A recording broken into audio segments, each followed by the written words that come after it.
with a former WWE star now signed to AEW and more. This is Wrestling Hub. My name is John, and you're watching the Wrestling Report for August 15th. Before we get into the rest of the video, make sure you subscribe to Wrestling Hub and turn on all notifications to stay up to date with everything in the world of pro wrestling. Also, don't forget to follow us on Instagram at Wrestling Hub Official and follow us on Twitter at Wrestling_Hub.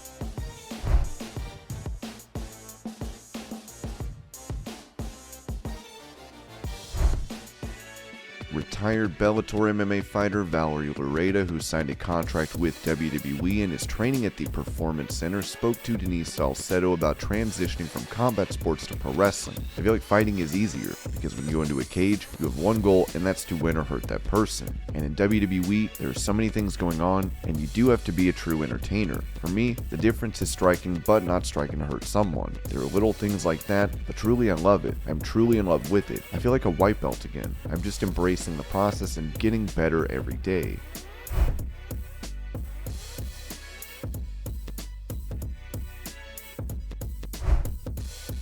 Talking about the returns of Karrion Kross, Dexter Lumis, and other NXT stars to WWE, Jim Cornette advised Triple H as the new head of creative to shake things up.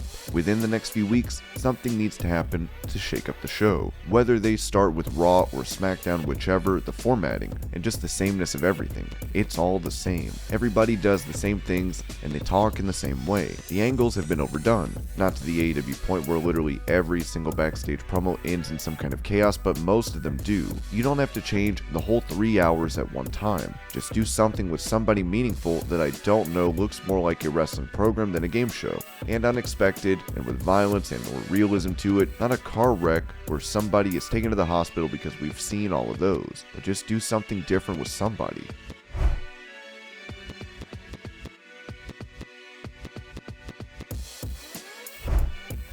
Despite the Wrestling Observer claiming that DDT pro star Takeshita, who recently appeared for AEW, has caught the attention of WWE, the man himself would claim that he is not looking to sign with them, telling Cultaholic, "To be honest, I'm not interested in WWE. My next goal was more fights in AEW, I hope. So I have to go back to Japan in August and September. Maybe. Not decided yet. I hope I go back to America in October. Then if I stay in the US, I can come to the UK more times. From Japan to the UK is so far, but US to UK is maybe 7 hours. It's possible."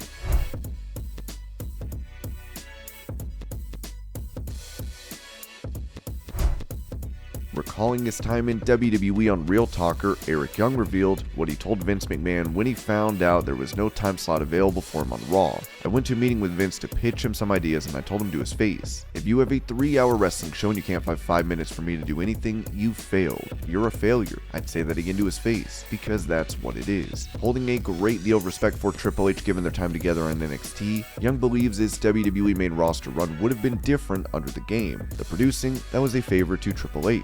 I wasn't being used. I was being paid full time, so he said, "I think you'd be good at it. What do you think about trying it out?" "Well, I'm there anyway, so I might as well." If Triple H had control at the time, things would have been way different for me. I would do anything for him. I'd run through a wall, help him hide a dead body, whatever he asked me to do. I respect him that much.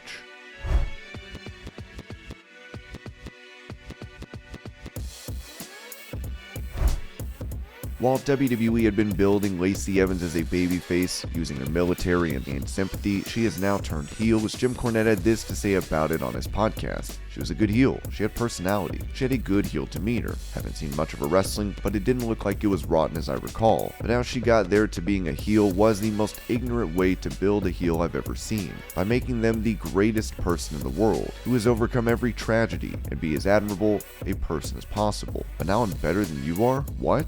Where did that come from?" So now they can't make her a babyface again. It wouldn't take.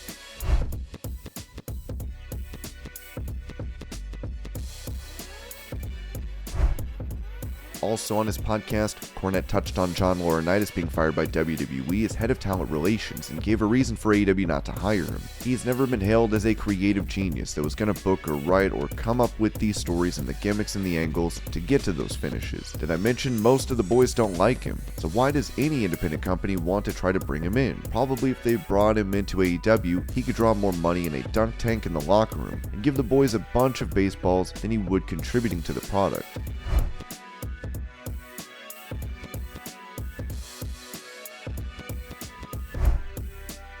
With former NXT champion Johnny Gargano choosing not to re-sign with WWE, many are wondering if he will now go back to the company given Triple H's head of creative. Talk about his chances of being on the show if Vince McMahon were still in charge. Former producer for the company Road Dogg said on his podcast, Vince and everybody kind of knows, had an idea of what his wrestler looked like, and it was Hulk Hogan, it was The Rock, it was Stone Cold. It was big, brawny, attractive, or hideous, whatever it is, but a bigger guy. Hunter is more of a wrestler's guy, a wrestling guy. He likes people that can wrestle really well. Look, Johnny Gargano would never be on Vince's show, but there's a good chance he's on Hunter's show, because he's really good at wrestling. I don't think Vince McMahon and Triple H see things that differently. I just think they see things, one was a promoter, and then became the owner of a company, and then one was just a top guy talent who learned from the school of hard knocks by being a top guy and working under Vince as to how to make business decisions and some life decisions too, I would imagine. So I think they both have very similar leadership strategies, and we'll get into that a little later, but as far as talent, look, Vince likes a bigger guy, and Hunter likes a better wrestler.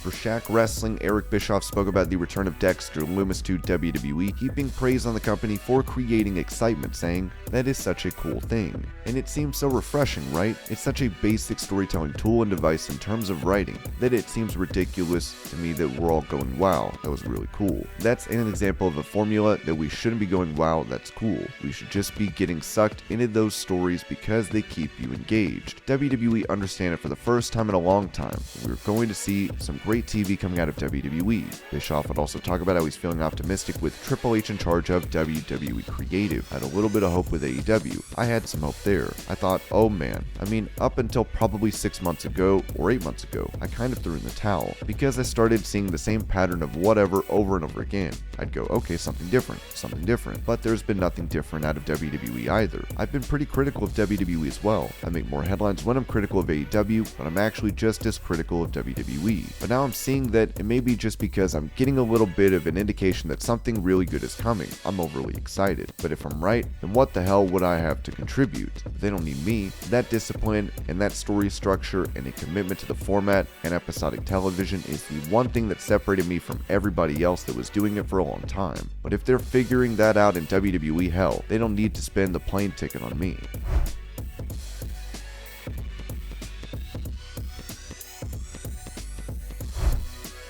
With many changes expected to come to WWE in the next few weeks and more, Butch has teased going back to his original name Pete Dunne as he changed his name on Twitter and posted a throwback photo from his days on NXT.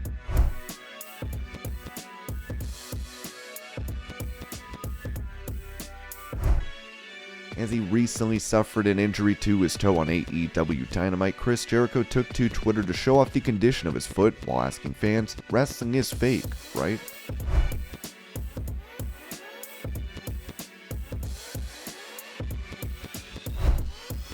During a WWE live event in Atlantic City, Seth Rollins faced and defeated Dolph Ziggler, but after the match, he had an altercation with the referee. Let's just say the official let him have it. Here's the video.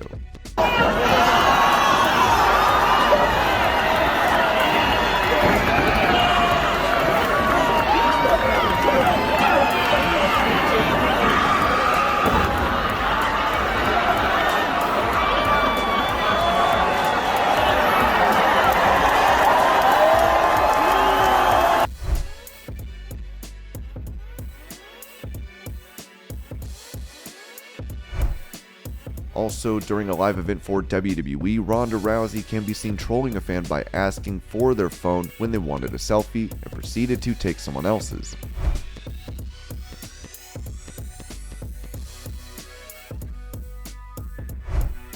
Speaking about his reputation for being an unsafe worker, Goldberg noted on Talk Is Jericho that the only person he wanted to hurt in the ring was Chris Jericho. The WCW thing we were doing, I was trying to get a match with you and we ended up culminating it in Nassau Coliseum. We never had the match. We finally ended it with you spearing me down the aisle. To this day, it's still one of the most terrifying rides. He's already angry at me. He's going to kill. Obviously you didn't, but the thing was 6 feet down the damn ramp. Remember Elimination Chamber when I put you through the glass? If I didn't care about you as a human being, I never would have picked the glass up off of you after. Those little things that people don't see. They don't get it. I could have hurt every single person I got in the ring with, and vice versa. Everybody could have hurt me. At the end of the day, you try to be as professional as humanly possible and work for the betterment of the business.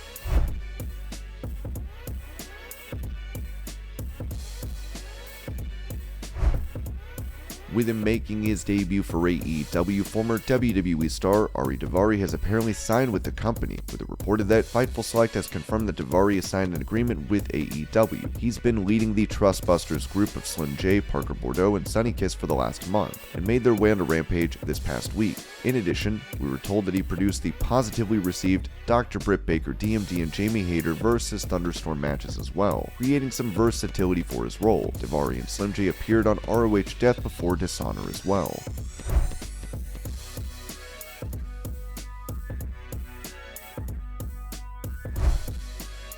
With it previously reported that Sasha Banks and Naomi have agreed to return to WWE, many are wondering when they will come back. The Observer said the other day that they could be returning after the Women's Tag Tournament to challenge the new champions. As Naomi seemingly teased a comeback with Sasha, she posted a picture with Banks as the caption reads, "I got her front, she got my back."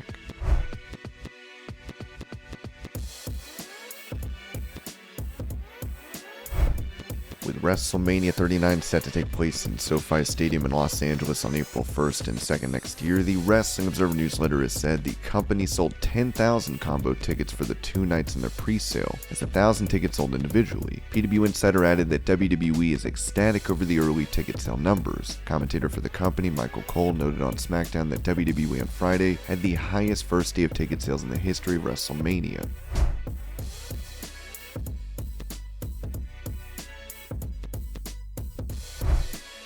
After reportedly rubbing many the wrong way during his return at the Royal Rumble, Shane McMahon would be sent home and has not been seen in the company since. Talking about him potentially returning to WWE, Road Dogg noted on his podcast, "It's going to be interesting to see if there's some saber rattling about ownership or leadership or any of the above, but I don't think you'll see Shane McMahon. I could be wrong." When asked about Shane's relationship with his sister, chairwoman and co-CEO of WWE, Stephanie McMahon, Road Dogg said, "When I saw them interact, they were just like any other brother or sister. They take the piss out of each other. They have fun. They have things that they'll both remember that they'll say and laugh."